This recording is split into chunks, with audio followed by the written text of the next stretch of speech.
Undoubtedly, if you've taught for any length of time, you understand the importance of having course policies on your syllabus. By placing key policies on the syllabus, you avoid the "but you never told me" argument that seems to be popular among certain students. Almost any discussion of the syllabus must include policies. Listing the policies can be a good way to gently remind students of the rules they're expected to follow in your class. While the specific policies covered in the syllabus vary from university to university and even class to class, there are several common policies that reoccur again and again on many a syllabus. One such policy is attendance. In the attendance portion of your syllabus, indicate what type of absences are allowable, what type of excuse is required, and from whom, and the consequences of not following the policy. You will want to include a statement about your late policy as well. Can students enter your class late? Do they need an excuse? Will you count a late arrival as an absence?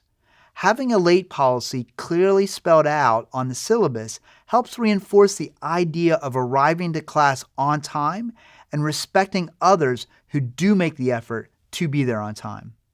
Another common policy often included is class participation. Often, class participation is equated with attendance, but it's not the same thing. A student can attend every class but still not participate in class discussions, answering questions in class activities. When you do create your participation policy, make sure you are clear about what is participation. Is it raising your hand once a class period?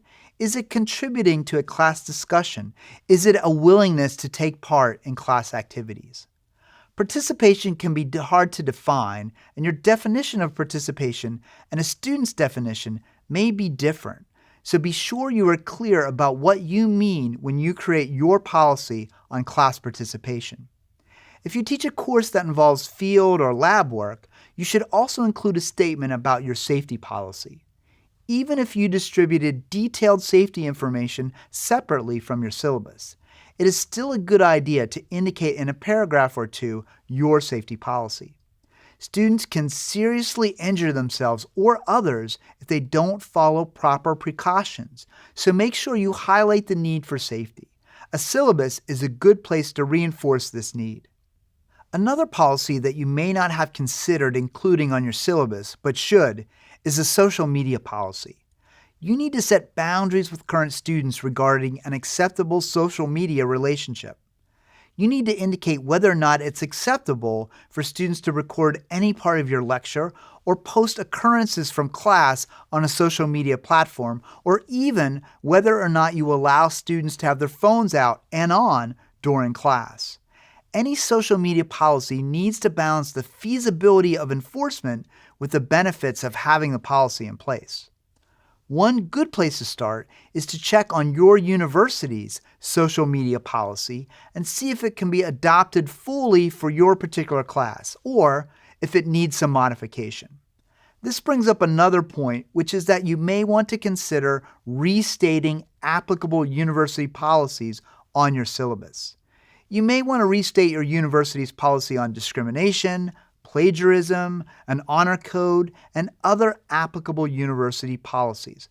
I've rarely met a student who reads university policies on his or her own, so it's a good idea to restate the most relevant policies on your syllabus.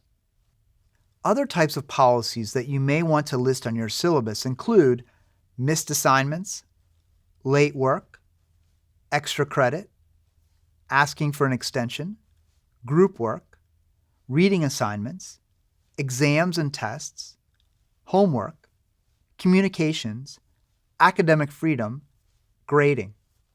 You may not need all of these policies, but carefully consider which of the policies make sense for supporting the academic environment you wish to create.